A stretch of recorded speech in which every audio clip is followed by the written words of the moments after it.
meron siyang color combination na kulay, glossy red, glossy white, glossy black. Dito tayo ngayon mga idols, no, sa Skygo Kalilangan Bukidnon Branch para ikutan itong si Skygo Hero 3. Ito ay 125cc. So may available dito na 2 piraso. Kulay red lang siya lahat mga idol. Wala siyang ibang kulay. So dati meron siyang kulay dilaw dito or kulay yellow. Pero ngayon, ang available dito is itong kulay red lamang. So sa mga naghahanap dyan, sa mga inquire dyan, bandang Wao na naghahanap kung meron bang Skygo dito na Hero 3. So available yan din pa noong nakaraang linggo. So ang motor na ito mga idol ay meron lamang na 124cc na displacement. Ito ay 4-stroke. Naka single cylinder, single overhead cam. Tapos ito ay carburetor type system pa lamang. Pagdating sa cooling system niya, ito ay naka air cooled at kaya nito mag-produce ng power output ng hanggang 6.0 kilowatt at meron itong max torque ng 8.5 Newton meter. So malakas na rin yan sa isang 125cc na underbone. Kayang-kaya na nito makipagsabayan sa ibang underbone, lalong-lalo na pagdating sa mga on-road saka off-road. So dual sports din ang motor nito. Siyang color combination na kulay, glossy red, glossy white, glossy black. May napaka-minimal ng pagka-decals niya. So makikita natin yung pangalan ni Skygo dito, white 125. Siyempre, meron siyang butas-butas or good for aerodynamics na daanan ng hangin. Meron lamang na 4-speed manual gearbox. Pwede nitong mag-top speed around 90 to 100. Ang lahat ng lightning system ng motor na to is naka-valve type pa lang. Sa head niya, dito sa signal light niya, so lahat yan naka-valve type. So inspired siya ng XRM type talaga. Hindi mo afford kumuha ng Honda XRM, meron kang second choice dito mga idol. So mas mura, at higit sa lahat, matibay na rin ang makina ng motor na to. So glossy red dito sa fender niya, gulong niya, so very spiky. So goods talaga pang on-road saka off-road. 2.50 by 17, so standard at madaling hanapin pagdating sa aftermarket. Naka-disc brake na siya. So ganda na kapit ng braking system nito. Yan sa kabila, ito naman makikita natin yung air cleaner niya. Yung carb, ito siya. Tapos pagdating mo dito sa side, so same din kung ano sa kabila, ganun dito sa kabila. Meron siyang butas good for aerodynamics or lusutan ng hangin. Ito yung carb niya, maliit lang. Meron na rin siyang kickstart. Ayan o.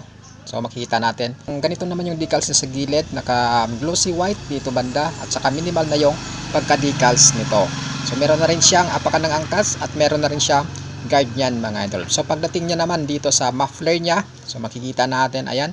Naka matte black siya. Meron na rin siyang heat guard para proteksyon sa angkas mo. So napaka-goods nito naman yung suspension niya sa likod. Naka-coil spring mga idol. At pagdating naman sa gulong niya nito, meron siyang sukat na 2.75 by 17. So standard siya mga idol. So kapag ganito yung rim niya, matik yan, naka-tube type siya. Paka-spiky na. So goods na goods talaga pagdating sa on-road at pwede mo na rin sa mga semento. Ito naman yung tail light, bulb type yun siya, maging yung signal light niya. Meron na rin siyang reflector na dagdag visibility pagdating sa gabi. Meron na rin siyang, ito naman yung paglagyan mo ng plaka mo, meron na rin siyang extend na fender. So kabit mo lang yung plaka mo dyan, bolt and nut. So on the go na yung plaka mo mga idol. So pagdating naman dito, so makikita mo dyan yung susuyan ng upuan. So mo lang yan mga idol.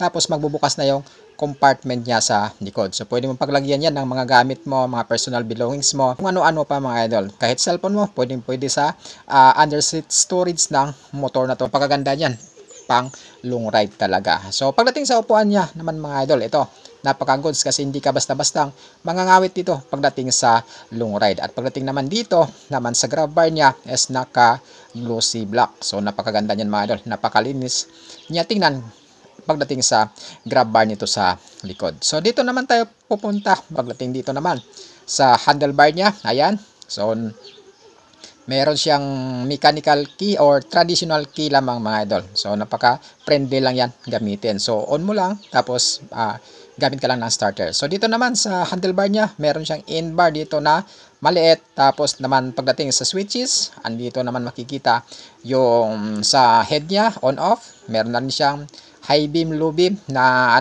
na switch. Meron na rin siyang turn signal lights na switch dito. At saka syempre yung horn. Meron na rin siyang choke na ginagamit mo pagdating ng hard starting. So kabila naman dito yung electric start niya mga idol. At syempre meron siyang backup na kickstart na magamit mo. So dito naman sa meter panel niya makikita natin ito yung combination ng analog tsaka maliit na digital. Meron siyang indicator na mga ayan, makikita natin. So, meron siyang turn signal lights dyan na indicator. Odometer, speedometer, andyan din. At saka, fuel indicator, andyan na rin siya mga idol. So napakaganda ng motor nga to. Ito talaga yung importante. At pagdating naman sa presyo ng motor na to, ito naman yung cash price niya.